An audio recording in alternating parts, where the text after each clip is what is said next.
The following stories are brought to you by my patrons. If you would like to become a patron supporter and get some cool perks like exclusive content and access to our private Discord, make sure you look in the description below for a link on how you can join. And I even just posted a pretty gnarly story over there that I had actually deleted from YouTube a long time ago because it's pretty dark and twisted. Much too twisted for YouTube. So yeah, if you do become a patron, look for that. If you're messed up in the head. I thought I would share something with you that happened to me 4 years ago now that sits heavy on my conscience. I am happy to say that most people in this country go their entire lives without encountering some of the monsters that exist in this otherwise beautiful place. Unfortunately, I haven't been so fortunate. Before I start, I would like to bore you with some backstory. I have been working as an IT systems administrator for a few years now, and have met many people who I occasionally moonlight as a repairwoman for. And yes, I do pay tax. Over the years, friends and I occasionally get messages and phone calls from strangers asking for basic computer repairs for cheaper than they could otherwise find locally.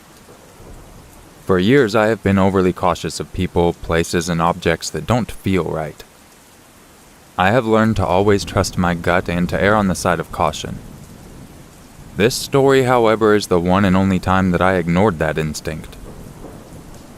Around 4 years ago, I was contacted over text message by a local man. He was direct and straight to the point. The conversation was pretty basic. He asked me if I could look at his computer as he had heard about me from a friend. I said yes, and he explained the issue he was having. The PC had suddenly stopped booting. Occasionally he could manage to get it running, but it would operate incredibly slow and crash quickly.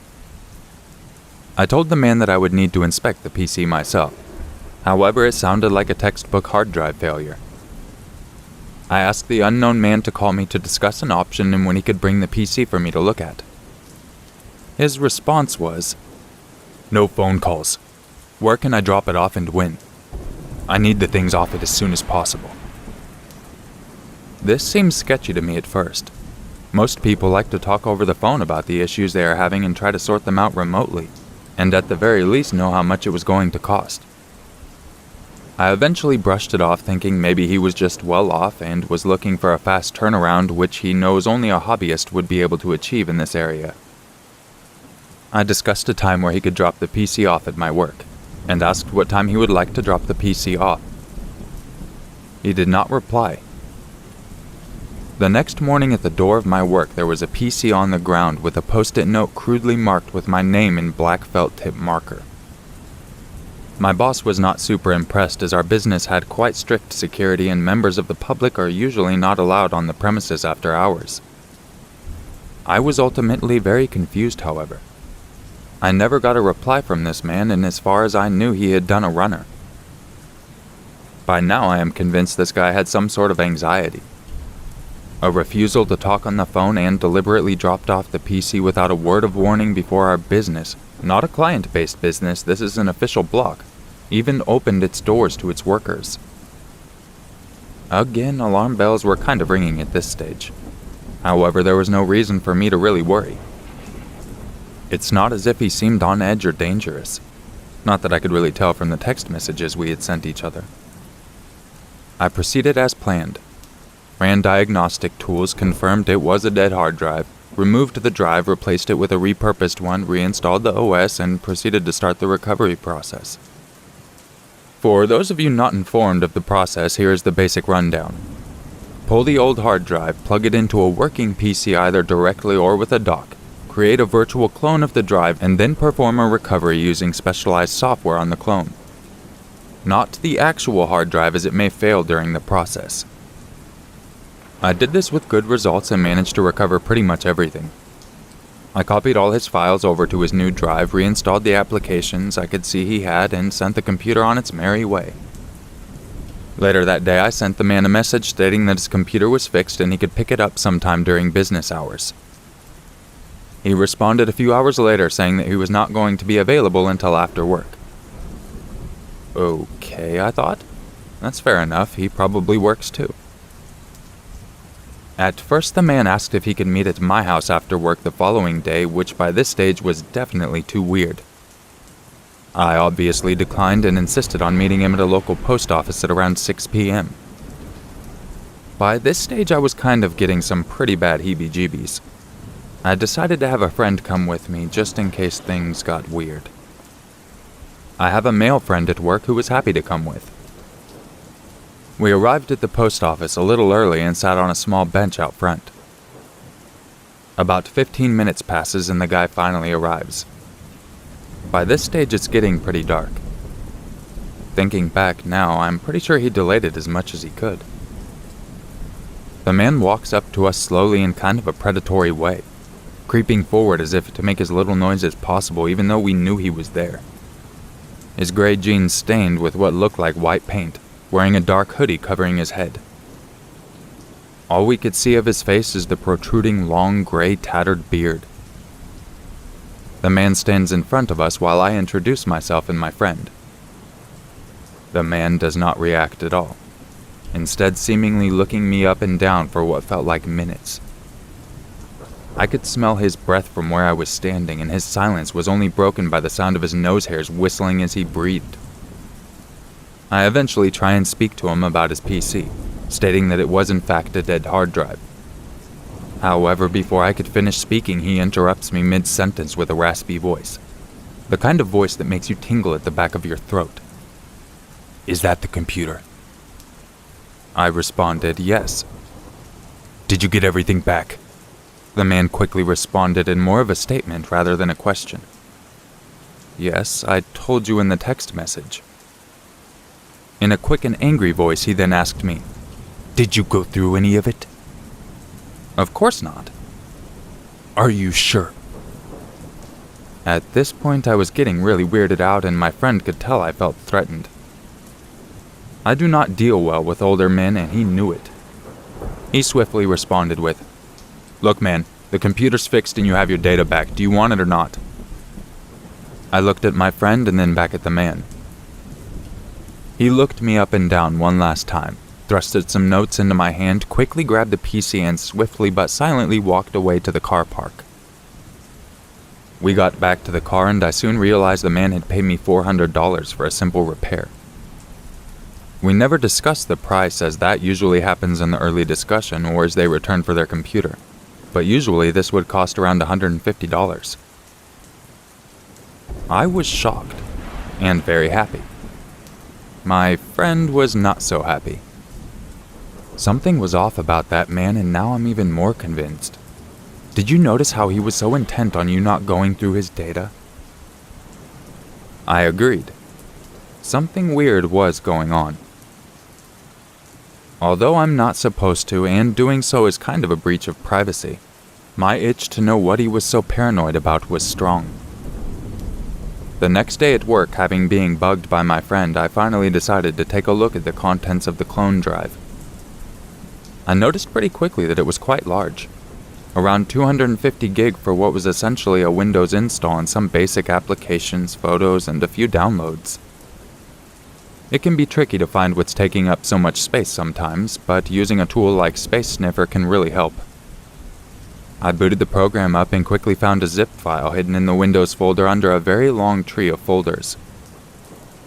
Inside these folders were other empty folders. Some had empty documents in them and others were completely empty. I jumped straight to the zip file and opened it, luckily not password protected.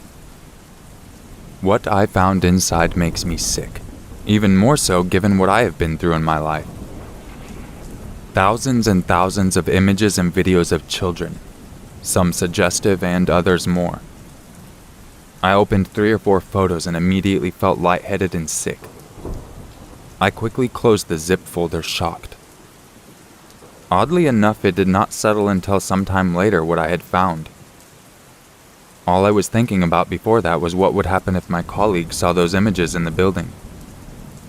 Little did it occur to me what kind of threat this man was and what now lay on my desk. I told my friend, who told me to call the police ASAP. I did and was asked not to touch the image further and to come to the station to make a report with my friend. They later confiscated the drive I copied the clone to, and I never got it back. I was told by police a week or so later that the phone number the man had used to send the text messages was a web-based application, and the number was fake. However, they had identified the man thanks to metadata stored on the hard drive clone, and that the man probably did not realize a copy was made of his hard drive in the process of the recovery. They also told me the man was being looked for.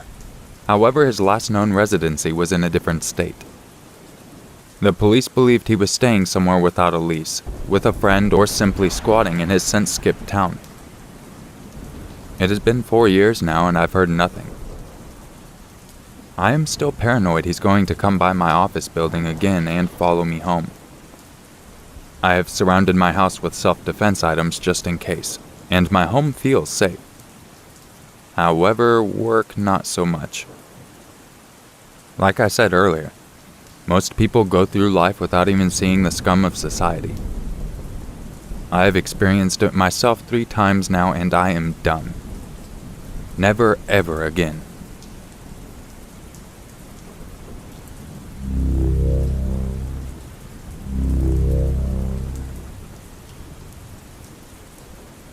I'm of the female persuasion and in my 20s. A year or 2 ago I attended a zombie live-action roleplay. So to keep it simple, I would NPC for a weekend among a remote campground and chase our players around as a generic zombie for them to fight against. So while walking back to our NPC camp, I see 2 players approaching. They are chatting in-game, and to avoid disturbing their experience, since I was in between spawns, I took a quick left between the trees to take a shortcut through a wooded area. The trail was narrow, and after a few minutes I get that aura right before an epileptic seizure is about to hit, and I remember my vision tilting some before losing consciousness. 3 hours later, a strange sound rouses me and I wake up on the ground. It takes a little time to regain my senses completely, and at first I thought I was hearing a car's engine off in the distance. But as my hearing catches up, I realize I'm hearing growling only 3 or 4 feet away from me. Or more specifically, it's the type of snarling that dogs make when they're particularly invested in a game of tug-of-war and shaking the toy around. Instead of a toy, however, some small animal is screaming hysterically. So as I'm officially crapping my pants in complete darkness, 2 more coyotes creep closer and start sniffing at my arms before darting away again. When I flinched lightly, one growled at me.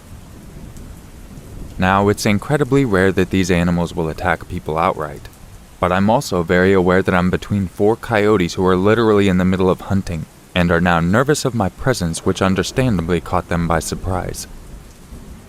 I'm now silently ringing off every single curse word in the book and try to slow my breathing and remain calm as they continue the dance of sniffing, jumping back, and growling low on occasion. Adrenaline is finally kicking in, so I flex one finger to see how reactive they would be to me moving. They don't seem to notice, so I'm able to wrap my fingers around a small rock, take a breath, and fling the thing right for one's head. Or so I hoped, since again it's pitch black. The coyote I aimed for stumbled around in surprise before taking off, and this alone spooked the other 3, which was enough for everyone to dart away from me. The encounter ends when I haul ass and bolt down the same pathway, stumble onto the woods, and nearly slam into my dad minutes later. Both NPC groups thought I was with the other party, so no one actually noticed I was missing just yet. It probably sounds like I'm being a tad dramatic. I'm aware coyotes rarely attack folk, but to wake up in the woods after dark with animals attacking a few feet away from your head is pretty scary at the time.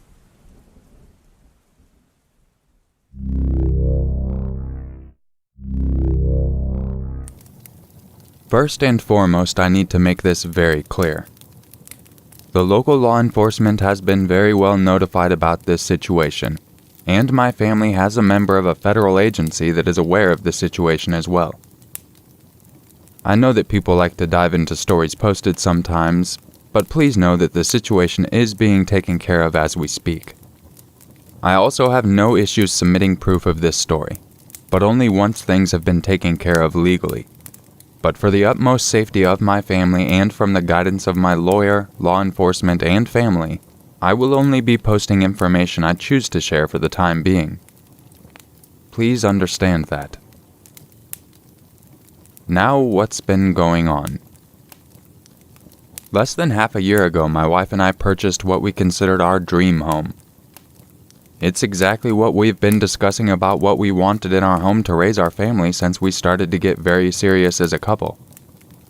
To paint a picture for you, it is a completely redone farmhouse that sits on a large amount of land.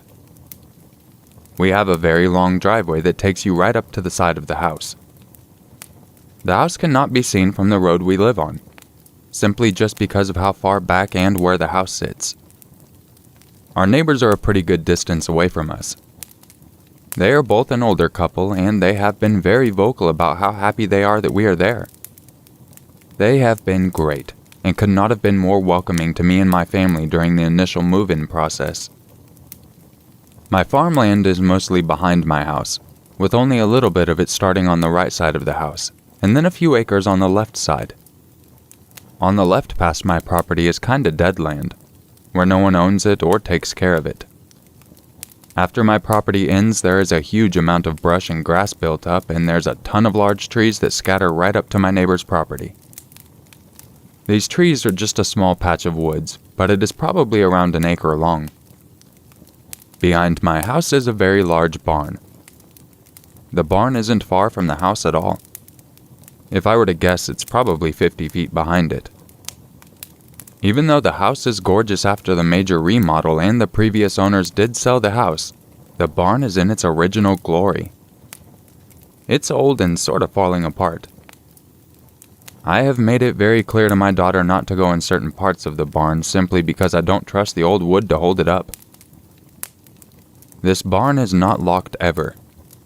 I just don't have many belongings in it, and also I quickly realized there's a few places to get into the barn other than the front entrance, and they are very obvious spots just due to the wood breaking down and getting older and older. I'm sure that it was a nice barn in its glory days, but to me and especially my wife, it's a massive eyesore. It's very large, but for the most part empty.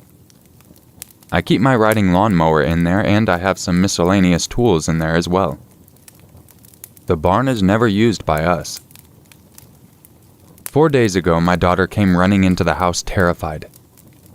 She's under 13 years old.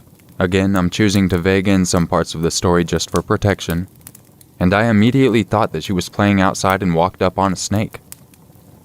But the fear in her eyes was just different.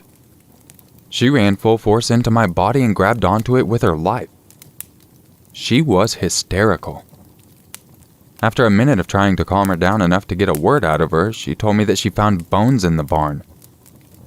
I still didn't think anything of this because I just assumed that it was a coyote or a dog or some other animal that took shelter in the barn during some time and then died there and no one found it. I quickly asked her to show me. She guided me into the barn and pointed up to the second floor. I call it the second floor because it's not really that. It's just an overhang that is near the top of the barn that has a ladder going up to it. Not entirely sure what this used to be used for, but it's not used by us at all.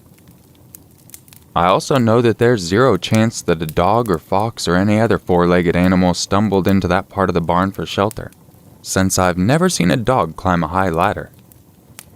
My protective dad mode immediately turns on and I knew something was up. A few months ago, I decided to climb up there just out of curiosity and found a board that came up. The previous owners used to hide money throughout the house and property, and I actually found a wad of cash hidden in this very board.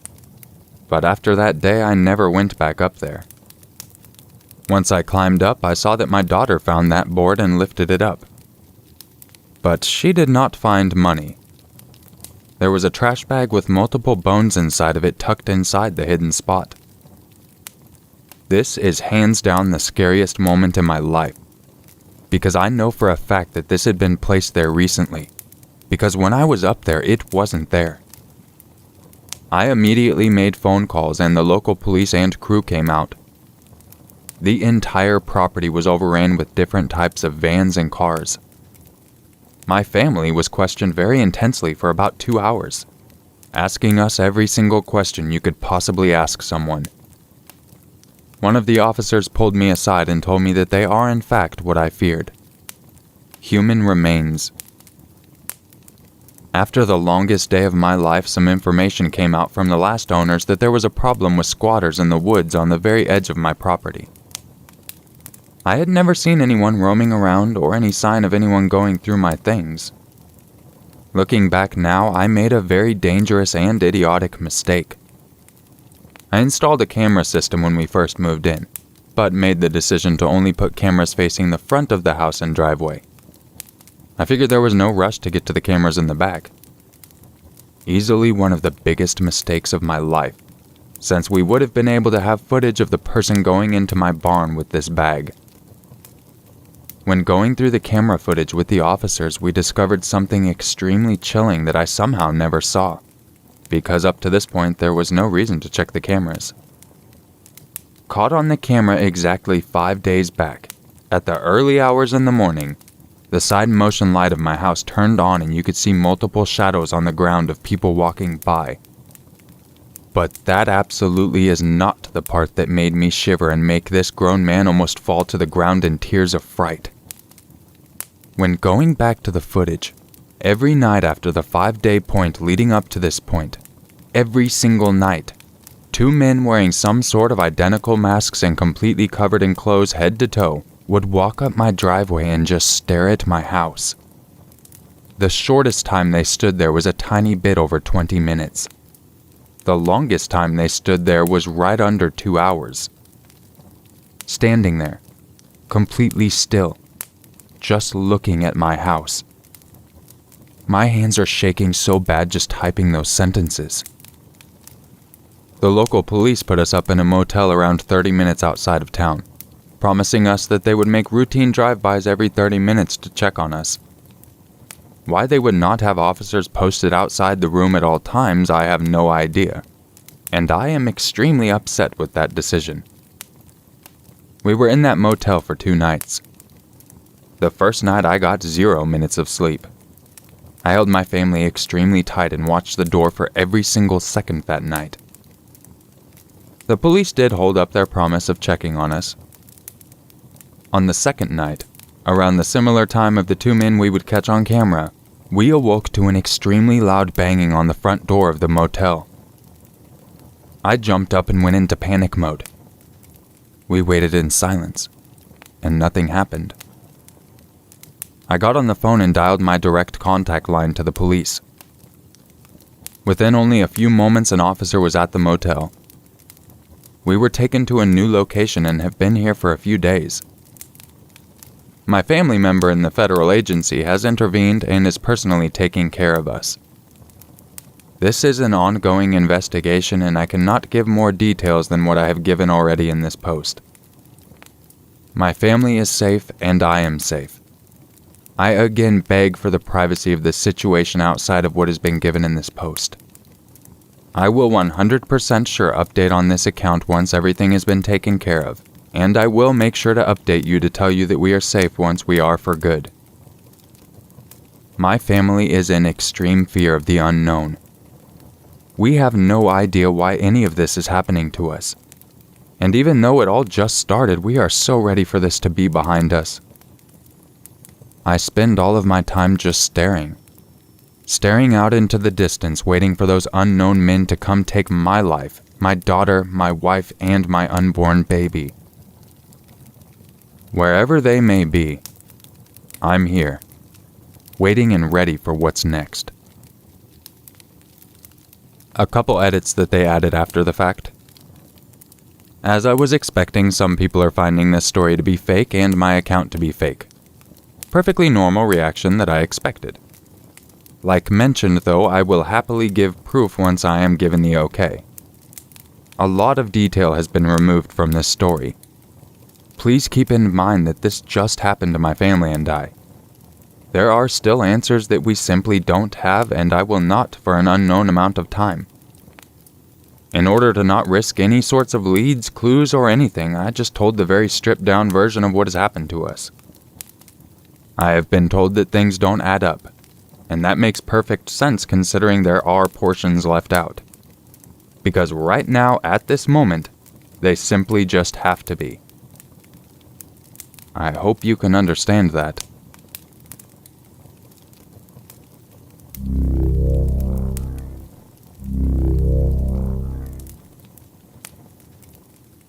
This is definitely gonna be hard to believe, and I know, but I feel this is good for me. It's time to tell this story. I just apologize for this being so short.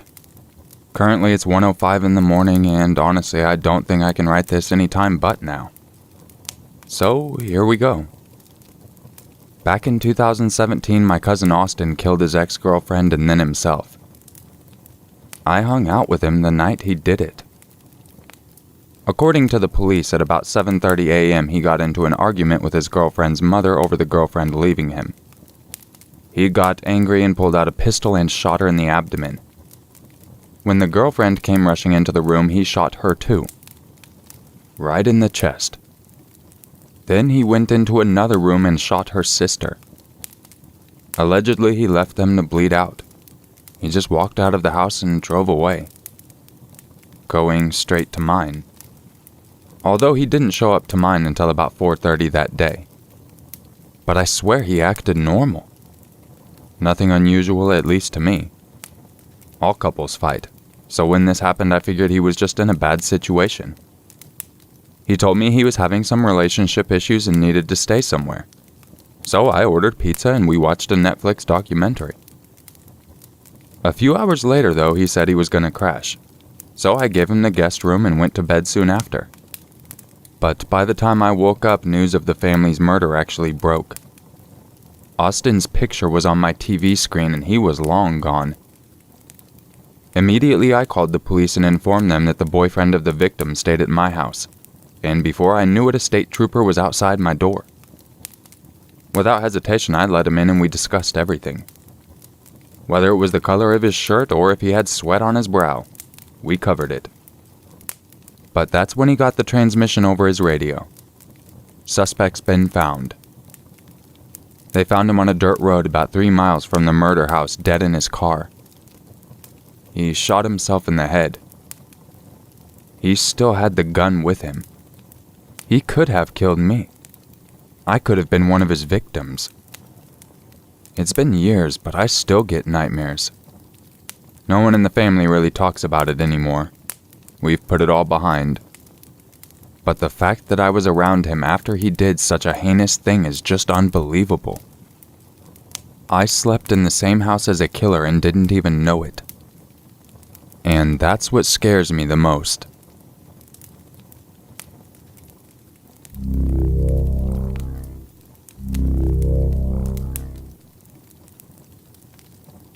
Back when I was 17 through 19, I worked at a small local bakery.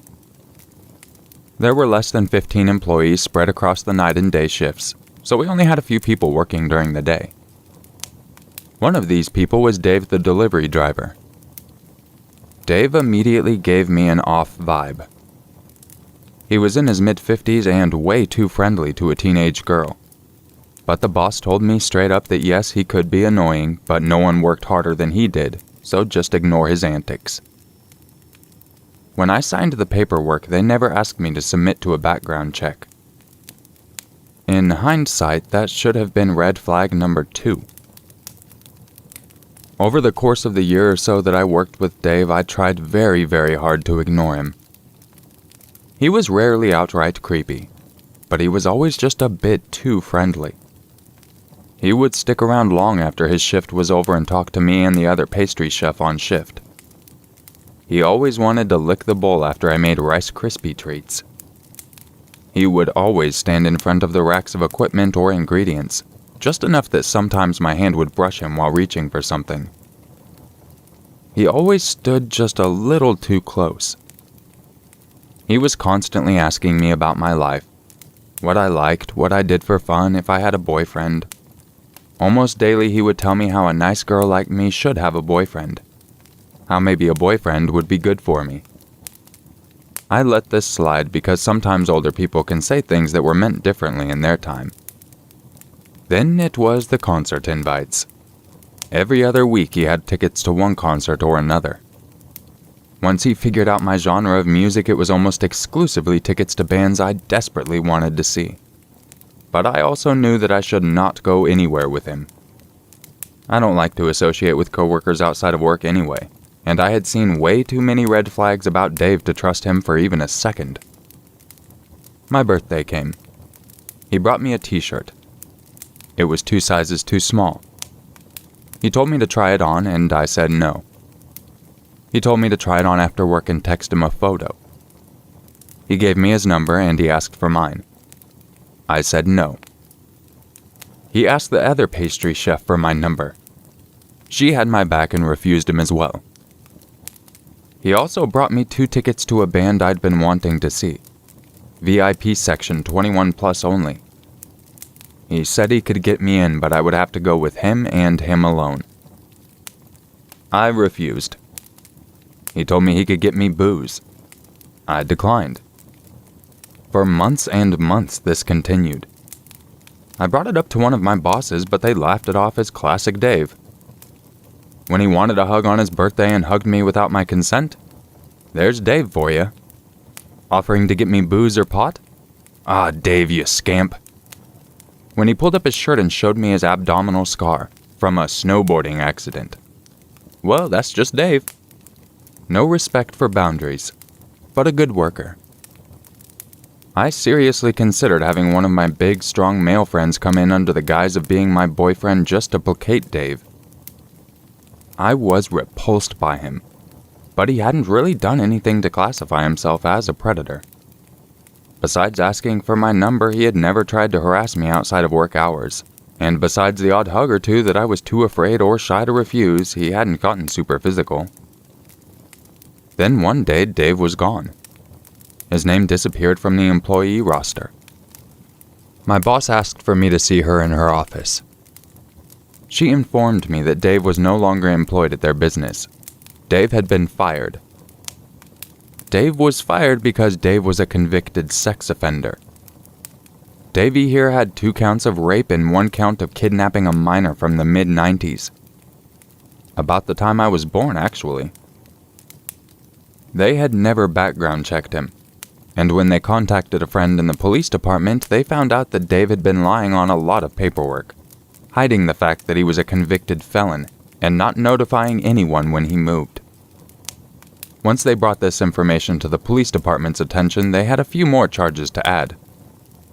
They found out because apparently he had been stalking and harassing one of the clients he delivered to, showing up at her home when he should not even have known where she lived. After his termination, Dave showed up to work one day. He had a weapon, but I never found out what he had. They told him to leave or the police would be called. He ended up leaving in handcuffs. I am so thankful I wasn't there that day. Another little tidbit. The police officers my bosses knew had been in the PD for a while, and knew one of the officers who arrested Dave in the 90s. That abdominal scar was from a run-in with the cops when he got injured trying to climb over a fence. That was a few years ago, but sometimes I still think about how badly things could have gotten if I had gone to one of those concerts with him.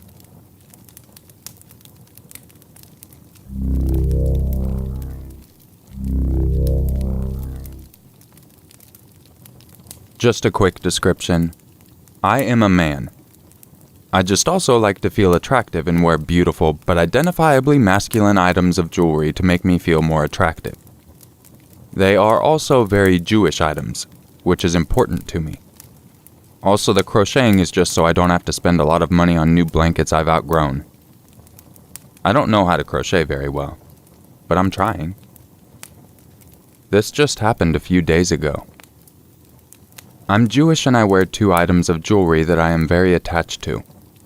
One is a thumb ring inscribed with a prayer in Hebrew, and the other is a disc inscribed with a Hebrew blessing and a gold star of David in the center. I was out for part of the day to get a checkup at the optometrist and to buy some new knitting supplies. I was heading home, and right outside my apartment building, an older Aboriginal man, I have nothing against Aboriginals by the way, came up to me and asked me for $1. I don't carry cash, and I told him that. He looked quite aggressive and probably very high, so when he told me to sit on the bench, I did.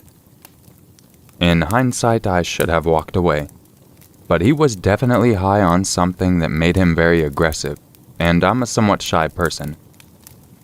I was planning on ignoring him in favor of a cigarette and my book, and then quietly slip away. That did not happen, as he immediately started insisting I take him inside to show him my apartment. There is no way I was doing that, and repeatedly declined, getting increasingly annoyed the more often he insisted, slurring the entire time. He asked me for my name. I lied and gave him a fake name. Any time I made a movement to leave, he would put his arm in front of my chest. I hated being touched, but I was too shocked, confused, and annoyed to tell him off. Within just a few minutes, I was very annoyed and feeling harassed. I stood up too fast for him to react, and then he spotted my necklace. It is a beautiful piece and makes me feel very manly and safe when I wear it. He got very excited and asked me how much I'd sell it for. It is not for sale, and I told him so. He threatened to slit my throat if I didn't sell it. I ran away. I decided against going in through the front door, as you don't need to use your coded card to get inside during the day. I opted to go around to the back of the building and use the back door, which requires the card at all hours and the doors shut faster. I spoke to one of the guys at the reception about a half hour later, and he wrote down some notes to give to security. If they see him again, they will ask him to leave and call the police if he does not. It's definitely not the first time I've been harassed, but it is the first time I've been harassed by someone definitely high. Also the first time someone has tried to force me to invite them inside of my own home.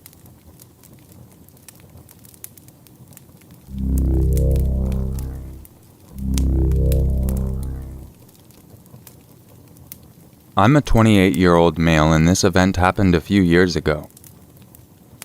I worked at a bakery, and we had notoriously early working hours.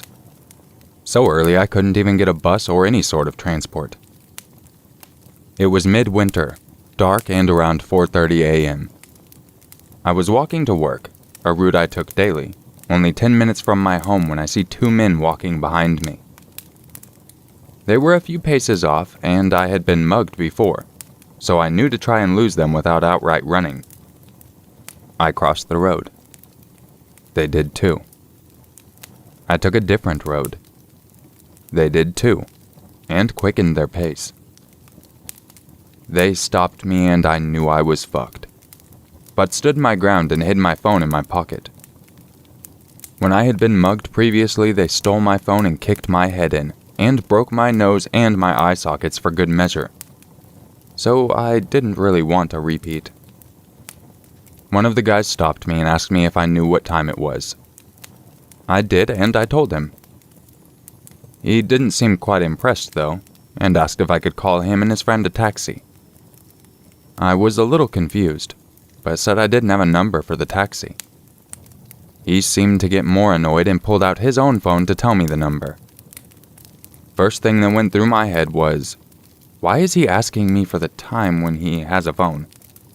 And why does he need me to call when his phone is right there? I started to back off, trying to get away, saying that I was going to be late for work, when the other guy who had somehow managed to get behind me grabbed me in a headlock and started punching me in the face. My mind is a little fuzzy on what was said during the attack, but I remember hearing my nose crack again over him ordering me to hand over my phone.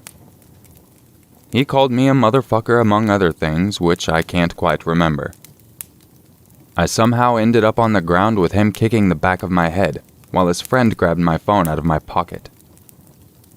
That would be the end of the saga. However, as they ran away, one of them turned around, flashed a knife at me from the waistband of his sweatpants, and told me when they saw me again, they'd make sure I wasn't so lucky. To this day, I have no idea why I wasn't stabbed. My PTSD was already through the roof from my previous mugging only a year and a half before, so after this, I'm genuinely terrified to meet those two guys again.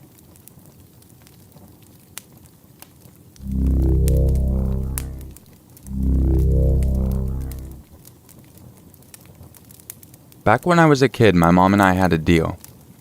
She'd schedule all my scarier appointments, like dentist visits and vaccines, in the morning, and if I went without whining or fussing too much, I'd get to play hooky for the rest of the day from school, and we'd get lunch, go to the mall, and see a movie. This was one of those days. It was a few weeks before Christmas, but the mall was pretty quiet because it was around 1 on a weekday. I'd had my picture taken with Santa, we'd done some Christmas shopping, and had lunch at my favorite restaurant, and we were finishing off our day with whatever kid's Christmas movie was playing at the time. I don't remember which one it was, but I remember how fun and pleasant the day had been. The theater itself was almost empty. Just my mom and I and a few parents with kids too young to be in school. A few minutes later, a single man walked in. I remember him entering because I thought it was weird he didn't have any kids with him, and because he seemed to spend a long time surveying the theater, the way people do when they're trying to find a seat or two in a crowded auditorium. I remember him staring at me for quite a while, but then he sat down near the door and I didn't think too much of it. A girl I played with in my neighborhood had really strict parents, and they always went to see kids' movies alone first to be sure they approved them. Maybe his kids went to school with me and he recognized me, and that's why his eyes had lingered. Just as the previews started, I realized I needed to pee. I had just turned 8 a few months earlier, and my mom was finally letting me do things without her accompanying me. As I got up to go, my mom slipped me a $10 bill and told me to get us some candy and soda. A real treat in my house. I was so excited to be trusted to go by myself and get candy that I almost didn't notice when the man from earlier got up and followed closely behind me as I left the theater. Almost.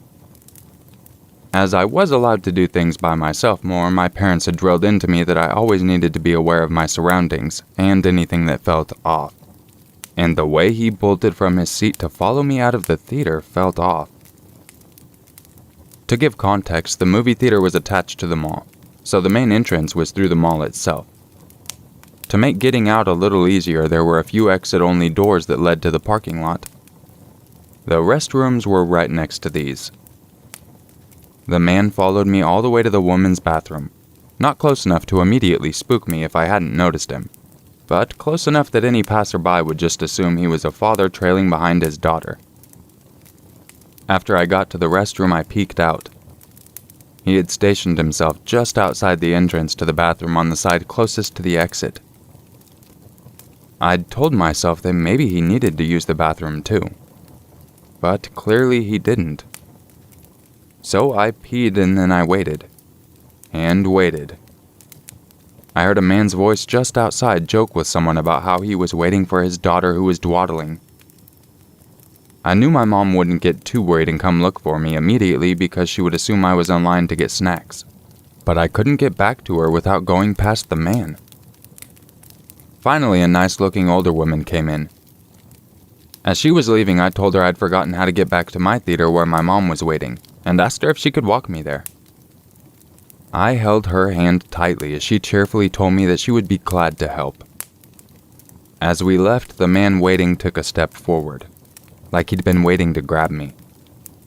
When he saw I was with the woman, he turned around and left out the exit door. I made it back to my mom without incident. I told her that I didn't see any candy that I wanted, and I was kinda full from lunch anyway. In hindsight, I should have just told her right away about the creepy guy who had followed me. But I was too afraid I'd lose my precious new independence. But looking back as an adult, I still can't find any benign intentions that would explain his actions. And I desperately hope that he didn't catch some other small girl unaware.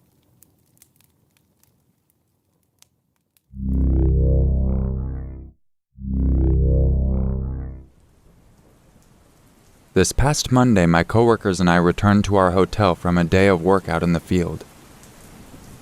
Rebecca and I walked to our rooms, and as we stood outside of our rooms, I opened mine and saw someone in the bathroom. I said, "Hello?" Nobody answered.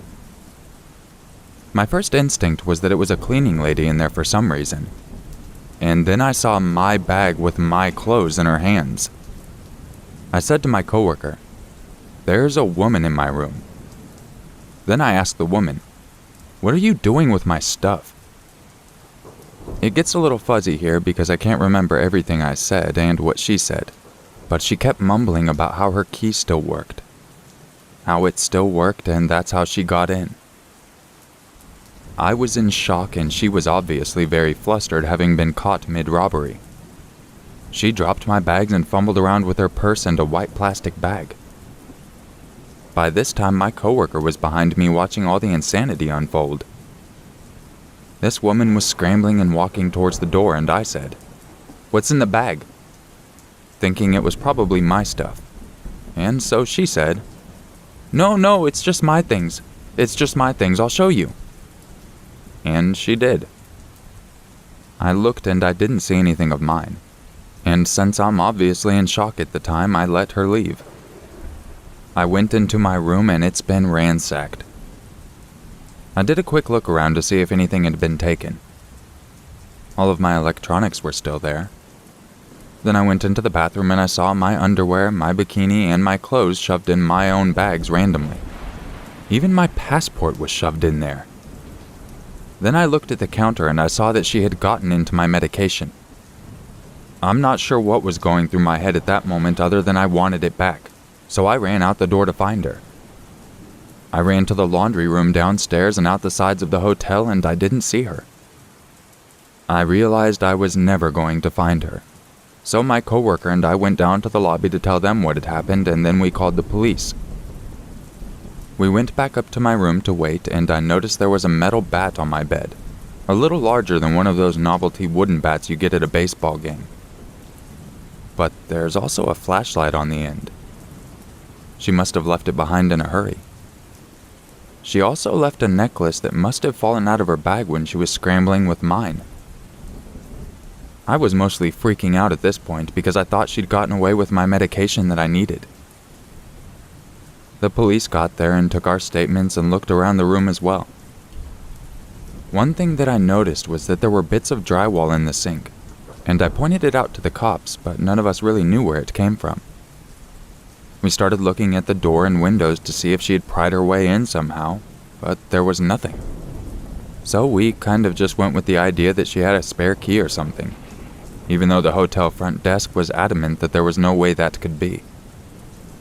The officer that came brought 2 more officers as backup because they thought the woman might still be in the vicinity.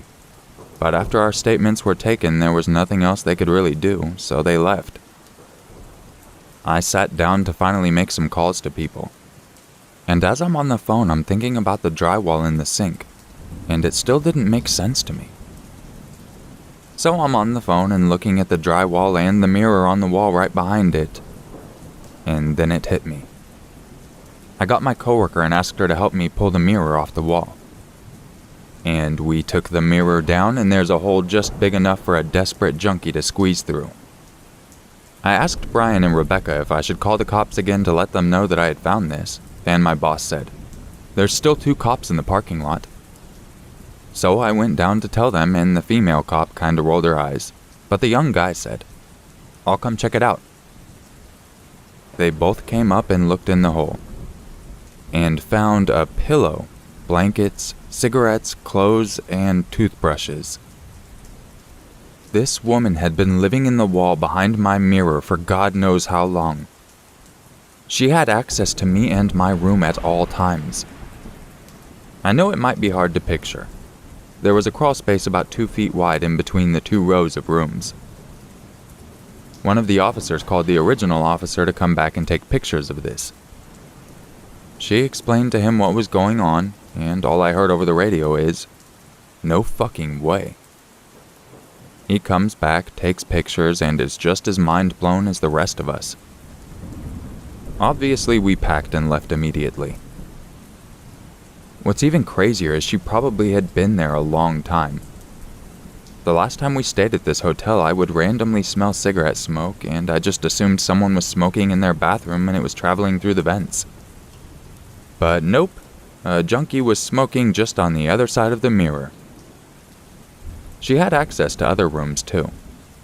The holes in the walls were from a renovation, and the hotel hadn't properly patched and just covered it up with mirrors. So they could have been hanging out in people's rooms when they were gone. Anyway, this was insane, and I'm taking a little time off. And the photo you see right now is a photo of the hole.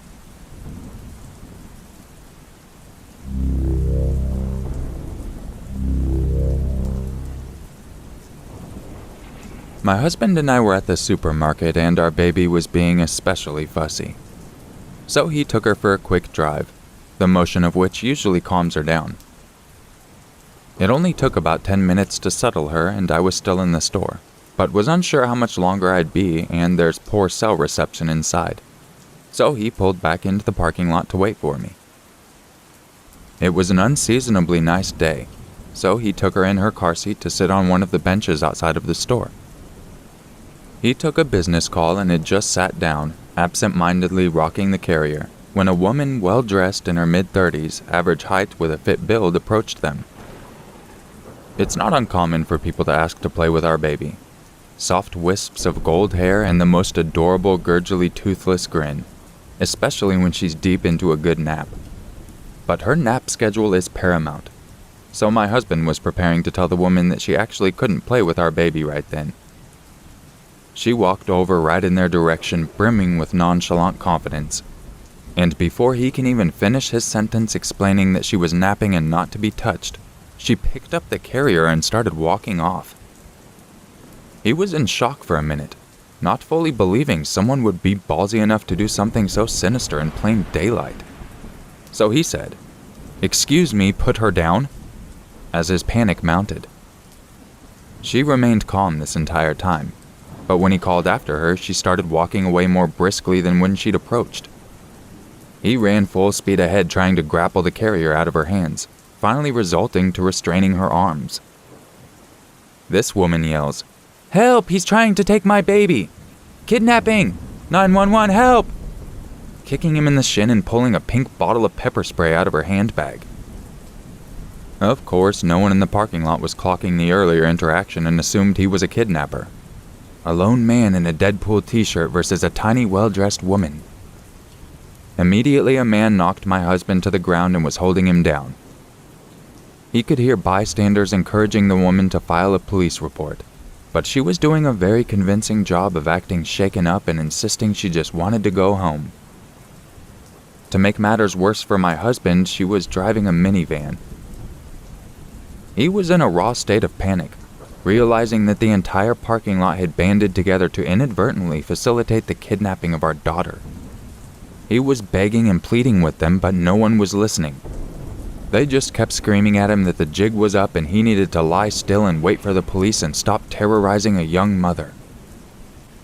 My husband finally had the novel idea to show them family pictures on his phone. But, too panicked to think clearly, this manifested as him shouting, "I have pictures of the baby on my phone." Which, of course, everyone interpreted as him either having stalking photos or, worse, pornographic images of the baby. It was at this point that a man, I can't entirely blame the man considering what he thought was going on, kicked my husband as hard as he could in the ribs. It was at this point I was coming out of the store and I thought he was being robbed by these people. I was yelling for security, so panicked my chest constricted and I could barely get any sound out. It was only then that I realized he did not have our baby with him. When I saw she was being held by a woman, I was relieved. I thought maybe the woman had intervened to move my daughter out of harm's way while my husband was being robbed and was walking away to get help. I couldn't find a security guard outside the store, so I ran up to the people holding my husband down, waving my wallet, pleading, "Take everything you want, just let up and leave us alone." And one of the men holding him down said something like, "Lady, we need to wait for the police to deal with him." And I was so confused. Why would the muggers call the police? I just kept stammering, "What do you mean? What are you talking about?" And made out someone saying, "He tried to abduct this woman's kid." I did not understand and was sure I'd misheard him. My husband would never hurt a child. And we have 4 kids. If he was going to commit a crime, bringing home another kid would be at the bottom of his list. I kept trying to understand what the man was saying, and suddenly it all clicked. I looked around for the woman who had the baby carrier, and she was halfway across the parking lot. I went into total ballistic tiger cub mode, literally leapt out of my heels and sprinted across the parking lot. I'm not a UFC fighter. I've never even taken self-defense classes, so all I could do was grab the woman by her hair and squeeze her throat with my other hand. Which didn't do much, she was getting away even as I grappled with her. Amazingly, none of the other bystanders had yet connected that my husband was telling the truth and this woman was absconding with my baby. I yanked on her hair as hard as I could, and that was enough to make her drop the carrier. I was so scared and surprised that I actually just threw myself on top of the carrier, covering the entire thing with a blanket and staying that way without saying or doing anything else. The woman left. Not one person tried to stop her, even though she was clearly leaving without the child she claimed was hers, which would be pretty damn incriminating if I'd watched this scene unfold. Within the next couple of minutes, the police had arrived. After all that, there were still several bystanders who explained it as my husband trying to kidnap the baby. The police, to my horror, assumed that she must have not had bad intentions. The first questions they asked me after getting her descriptions weren't investigative. They were questions thinly veiled, trying to convince me not to pursue charges, still placing blame on my husband. A small sampling. Does your husband and the baby look dissimilar? Is there a chance she thought he was abducting the baby and she was just trying to intervene? Could your husband have been doing something inappropriate or violent to the baby that could have made her feel compelled to extricate the baby from the situation? Did she seem droggy or confused? Could she have mistaken either of them for being her own family members? They spent more time verifying that the baby was actually mine than they concerned themselves with the fact that the baby was not actually hers. My husband had called his brother at this point, who works in an office with a lot of lawyers, and connected with one ASAP who gave us the priceless advice to get every officer's name and badge number, to request copy of the store security tapes right away, and to escalate our complaint higher up the chain if these officers weren't taking us seriously. Finally, we had reason enough to believe we were being taken seriously, and we went home and we both just shook and cried until we got our other kids from school. My husband is seething with rage and grappling with a feeling of helplessness from how little he was able to do, and has 2 cracked ribs from the man that kicked him. To the officer's credit, they did ask if he'd like to press charges, but considering the man was genuinely convinced at the time that he was on the right side of intervening in a kidnapping, and stayed to talk to the police and apologized profusely when the truth became clear, he declined to press charges. Amazingly and frustratingly, there were still people who stuck around to talk to the police who were giving my husband dirty looks, and one man who even implored the police to involve CPS to verify it was really our baby.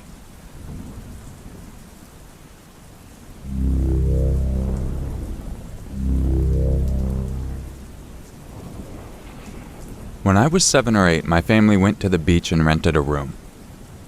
We had the kind of rooms where you rent out both and they are connected through a door. Like there's a door to leave the room and the doors into the other room. In the room connected to ours, there was this army family. A military dad, some kids, and a wife. My older sister was supposed to be watching me as we were down at the jacuzzi during the evening. As we're playing and hanging out and just having a good time, I didn't get out much, was naive, and all around a little kid. We're both white-skinned, blue eyes, and blonde hair. This mom literally sits in the jacuzzi with us. She starts talking to us and is just making herself real comfortable. I was a very naive kid. Eventually, we start talking about books, and she starts talking about her kids, who are never even seen, and we're just having a good conversation. Really in-depth, I felt like. My sister decides she wants to go back to the room, but I don't. I wanted to stay and talk with the mom. So my sister goes back to the room, and now it's just 7-year-old me and some 40-year-old woman. It should have set off some creepy alarms, but it did not. She starts talking about going and walking on the beach.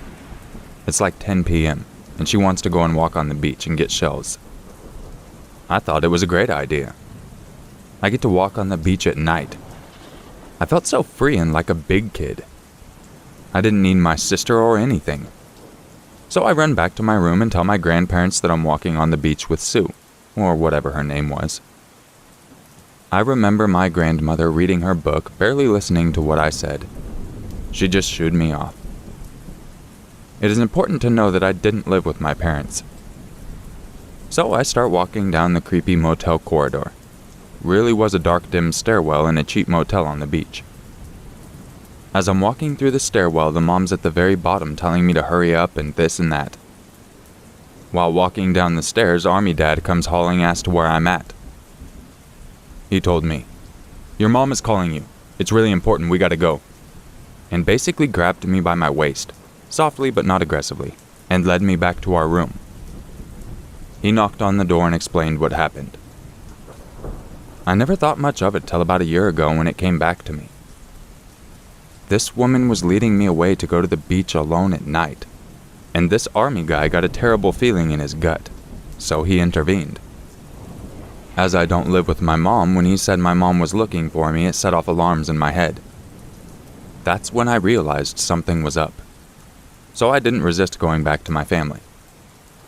As a kid, I knew since he was saying my mom wanted me, it was important. I'm now 20 years old, and I truly believe that that mom was trying to lure me away to do God knows what, and this army dude had a bad feeling and saved my life. Thinking back, I get such a bad feeling all throughout my body. I know now that I wouldn't have made it back from that beach trip.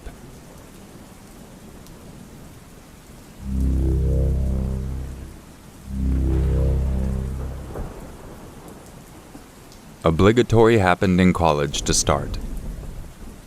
My sophomore year, I lived in the dorms and was assigned a random roommate. He seemed a little bit introverted, but fairly normal at first, but he really wouldn't talk to me.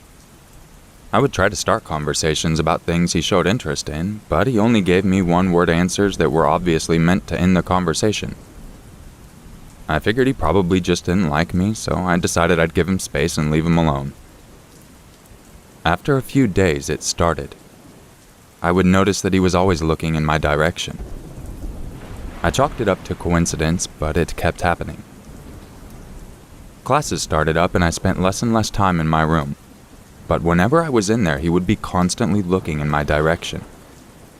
When I would turn to face him, he would turn his head away, but it would creep me out since it was pretty much constant.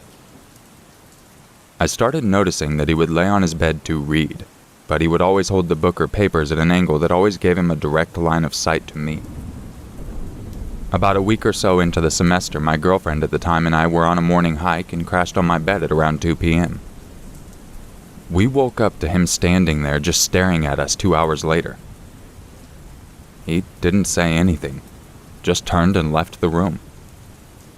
At that point, I decided I needed to leave before he murdered me in my sleep and ate my face, and I was out of there pretty quickly. Fortunately, I didn't see him again for quite a while, but we ended up having a class together senior year. I had been telling my friends the story ever since it happened, and they didn't believe me. One of my friends had really poor vision, so we sat in the front row.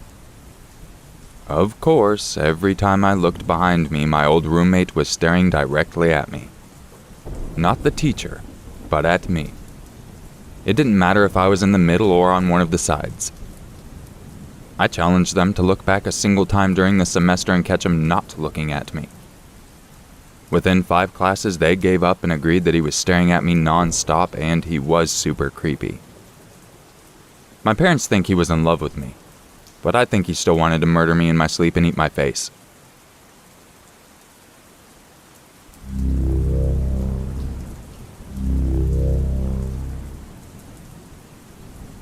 This happened 8 years ago when I was a 10-year-old girl and my sibling only 7. My parents left us with a nanny because they went to go to a meeting. The nanny, Carla, would leave by 10 after putting us to sleep, and they would make it back by 12. So there would be 2 hours in which no one was home except for us. Carla, then an 18 or 19-year-old girl, was very sweet and loving, but very disorganized. She played with us, cooked, and then watched TV. When she had to leave, she tucked us in bed and told us not to open the front door to anyone. Back then, we didn't understand why not. Yes, we were idiots and still are. But we promised to do as she said. She left and made sure the door was locked. Half an hour later, I heard some strange noise. At first I thought it was Carla, maybe leaving something and coming back again to pick it up, because it usually happens to her. But then I heard a knock and knew it wasn't her because she had keys. Being the little rebel I was, I walked to the front door and asked who was there. Then I heard some men whispering and laughing. At this point, I was scared. Not only because I disobeyed Carla, but because of the men. I think I heard 2 or 3 voices, who knocked and didn't respond to my question. I didn't know what to do and just ran to our room, locked the door, and hid under the bed. I didn't wake my little brother because I didn't want to scare him. The knocking continued for what appeared to be an eternity, and then suddenly stopped. I was still feeling uneasy, so I didn't go check. Several minutes had passed and I thought they were gone and we were safe. How delusional. I went to check the front door, and as I was walking, I caught something moving outside through the window. It was pitch black, but when I looked out, I nearly shat myself. 2 men were climbing up the tree as tall as the roof of our house. Then it clicked. They were trying to break in. There was a small door on the 2nd floor of the house that led to the roof once past the stairs. There my mom had her plants because they needed a lot of sunlight to grow, but she only went to check on them once a week. So how would they know to go inside that way? I still don't know. The moment I saw that, I ran. I ran as fast as I could to our room, locked it as I did before, and put some heavy boxes of toys in front of the door in case they came. My brother woke up because of the loud noises and asked me what I was doing, told me to stop it, and went back to sleep. He didn't even care. The front door opened and I heard my parents' voices. I moved the boxes. That took me some time and I ran to greet them. My dad asked me why I wasn't asleep, and before he tried to scold me, I told him that there were people on the roof and we needed to go. He obviously didn't believe me, but he went to check. When he returned, he said there was no one there, scolded me, and told my mom I had a very crazy mind. The next morning, as my brother and I went to the kitchen to get some pancakes, my parents were silent and seemed preoccupied. I asked them what was going on, and my dad pulled me away and told me that 2 of my mom's plants were broken, as if someone had stepped on them. But he still refused to believe me because he thought that I did it on purpose. That day my dad put an alarm, just for security, and some cameras in case someone really tried to break in. I was reprimanded for a week because I lied to them, and because I killed my mom's plants. Still can't forgive them for that. And they still refuse to believe that. I tried to forget what I saw, but it's just not possible. I still feel shivers down my spine when I think of that night.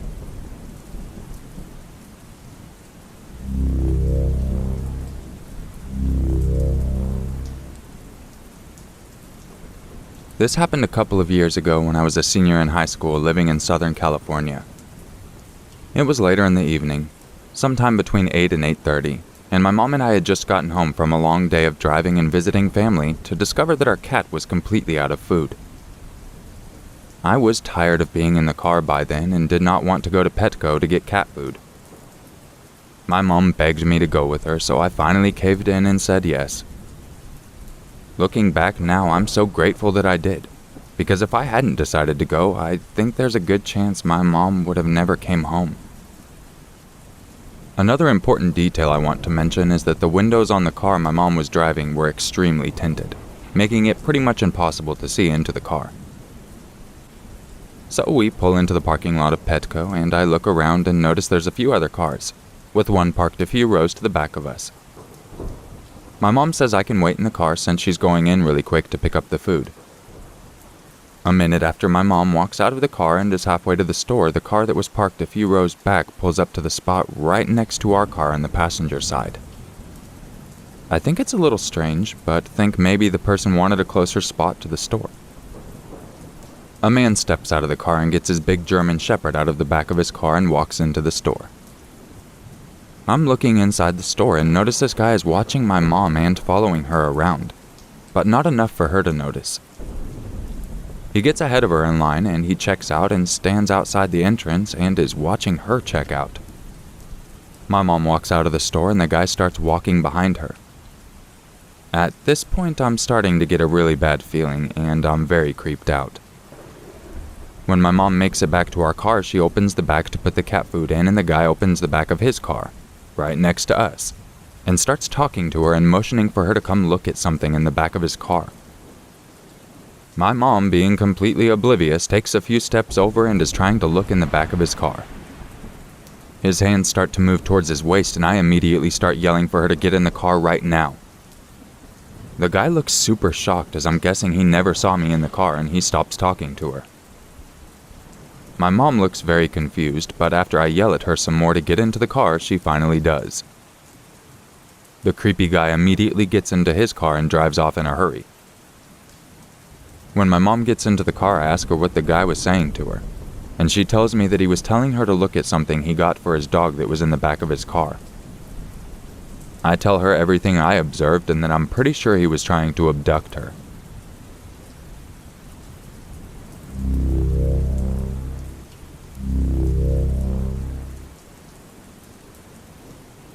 So this happened about a year ago.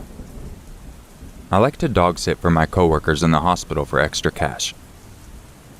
One of the nurses wanted me to dog sit for her while her and her family went out of town. I had done this many times, so I had no problem dog sitting alone. She lived in a very nice area of town, so bad things weren't likely to happen. Or at least I thought. She told me that her husband was a police officer for the city they lived in, but his guns would be locked away. She also went on to tell me that they have a security system that will record anything by all doors. She gave me the lock information if I needed it, but I insisted that I should be fine. Fast forward to me dog sitting. The first couple of nights were fairly normal. It was a big house, so it was a little creepy, but nothing I haven't dealt with before. One night, me and my boyfriend at the time were watching TV in the living room. The blinds were all open to the backyard. It was most likely around midnight since me and him both work night schedules, and we saw a light flash through the yard. But it wasn't a car passing by because it was angled down to the grass. The dog was in a kennel since he was a pup and needed to be in for sleep, so the dog wouldn't have been able to go find someone. Well, we both noticed it, so we decided to go outside and check it out. But there was no one. Absolutely nothing or no one. So naturally, we went back to bed as it was getting late. While laying in the bedroom upstairs talking, we heard a door shut from downstairs. I immediately shushed my boyfriend at the time and said, "Did you hear that?" And he said, "Yeah, but I don't know what it was." He gets up to lock the bedroom door and turn off the lights. He whispers to me, "Be quiet and listen." We sat in the dark room shaking. We heard yet another door shut downstairs. He tells me, "Call the cops," as he grabs a lamp at bedside and stands by the door. As I was on the phone with the operator, she tries to calm me down, telling me officers were on their way to the scene. Then we heard the footsteps of our invader coming up the stairs to where we were at. I started to quietly cry, telling the lady on the phone the person was upstairs with us now. We heard a knock at the door and footsteps going back down the stairs. I cried, telling the lady there's a knock at the door. She reassured me that it was the cops, but I had to come downstairs to let them in. I told her, "You're insane. A person is in the house and you want me to go downstairs?" She tells me that it's protocol to let them in to search. So me and my boyfriend ran down the stairs as fast as we could and opened the door, lamp still in hand. We opened the door for the cops and told them there is someone here and what we heard. They walk into the house telling us to wait outside while they investigate. One officer goes straight outside to the back and yells out into the dark, "If anyone is out there, make yourself known." Me and my boyfriend heard rustling through the bushes near us. The officers didn't find anyone in the home, but we know there was. We heard what we heard. Fast forward a couple of months later. We're watching a movie about an invasion, I believe it was called Open House, on Netflix, and we're talking about our experience together. Come to find out, the same day of the invasion, I believe I met the intruder. I remember I was outside around morning time getting ready to get in my car, when a young man walking by asked me if the car in the driveway was for sale. I said, "I'm not sure, I'm dog sitting for them, but they should be back in a few days." He thanked me kindly for telling him and walked off. I looked at the car in the driveway next to mine, and it didn't have a for sale sign anywhere. I had no idea what I had done at the time, but I know that the man walking by was our intruder. I still am afraid to dog sit again.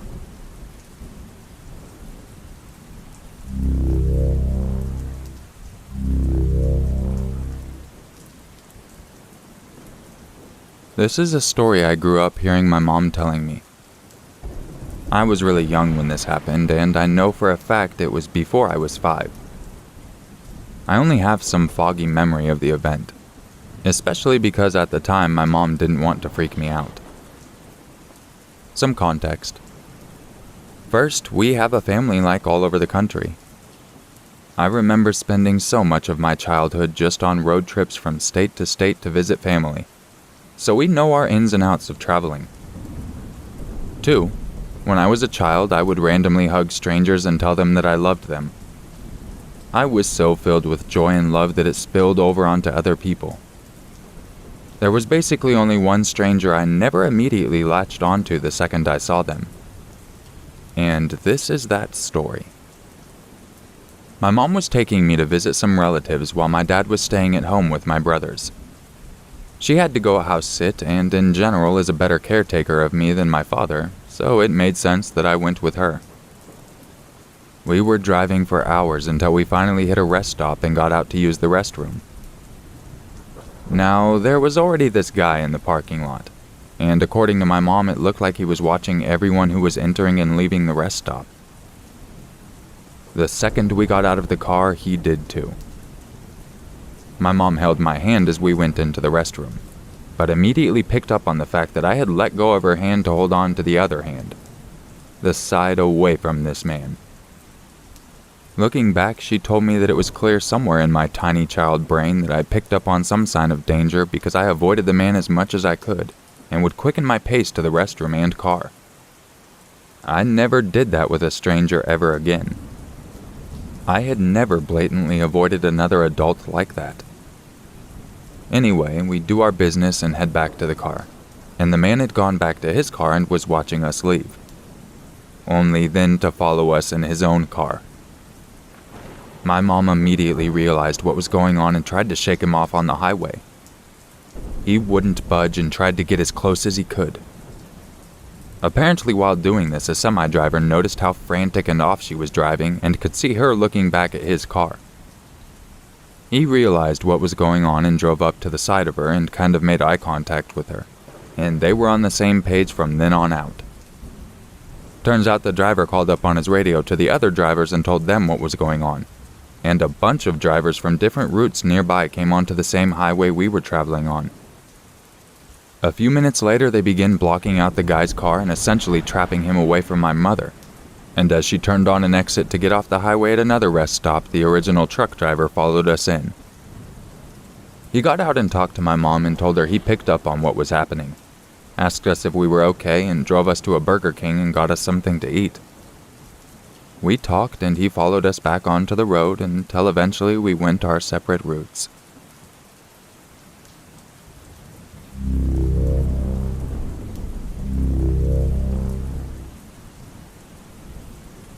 My neighborhood in town has a long highway that I drive on for about 15 minutes before turning right on my street. The further you drive on the highway, the emptier it gets, as you're getting further and further away from the center. It was about midnight and I was returning home from a chill party at a friend's house.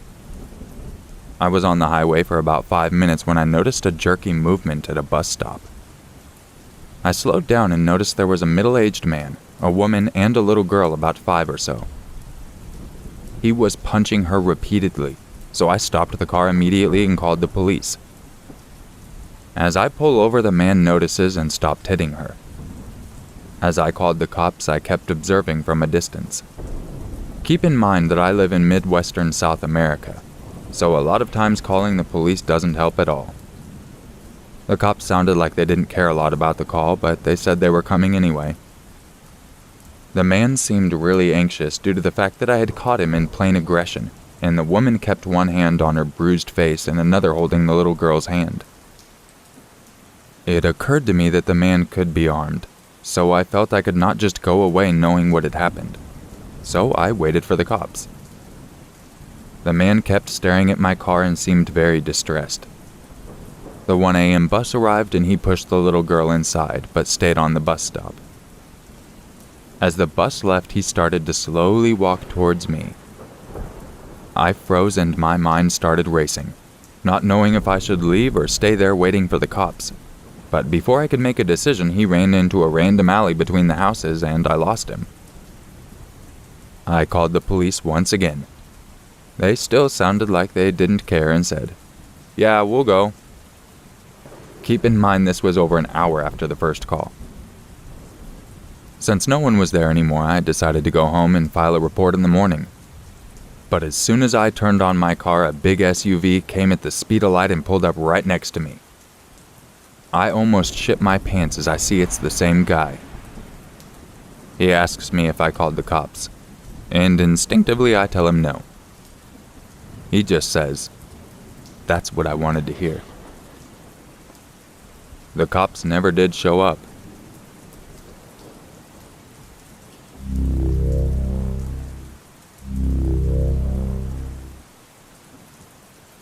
At the time, I was a sophomore in college and a pretty big stoner, like pretty much everyone else at our school.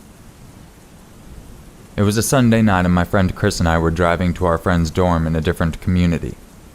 We were both pretty stoned, having just smoked a pretty big blunt, so we wanted to play some Fortnite. As high as we were, we didn't realize that we had actually parked in the wrong lot and proceeded to attempt to enter the wrong building. It was really dark and really cold outside, as we go to school in Binghamton, upstate New York. We were shuffling with our heads down from the car to the door of the dorm. We didn't live in our friend's living community, so we had no access inside and didn't want to bother our friend by making him come all the way down to let us in. So we decided to just wait outside for someone to come and let us in like we always did. We waited there for about 5 minutes until we see this kid in black sweats and a black hoodie come into the hallway, and he's walking to the door.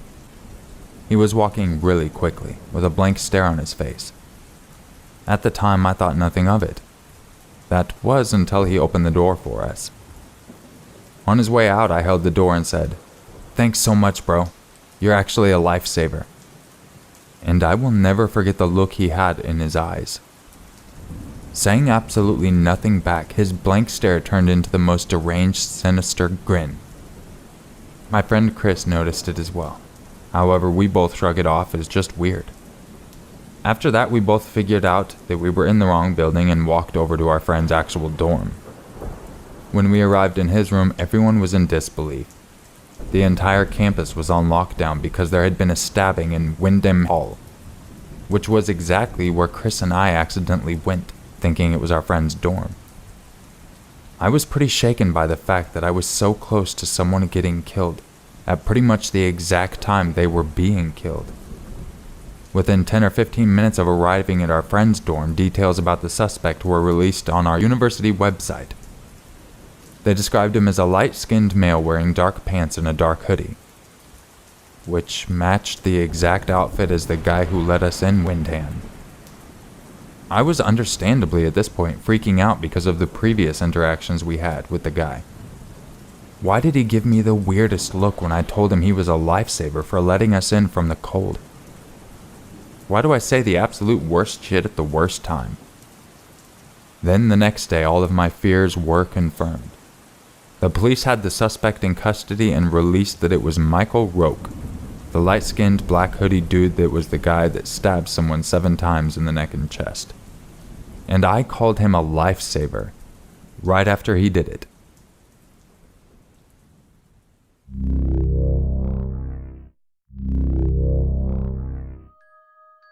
If you enjoyed this video, don't forget to leave a like, subscribe, and share it with your friends. And if you would like to help support the channel, make sure you check out the description for a link to the Patron page. Like I said, you get some pretty cool perks over there. Early access to the content, exclusive content that will never be heard on YouTube, and access to a private Discord, and exclusive live streams. If you would like to submit a story, make sure you email it to urmaker6260@gmail.com. And, I guess I'll catch you in the next video. And just remember, it's always scarier if it's true. Bad bye.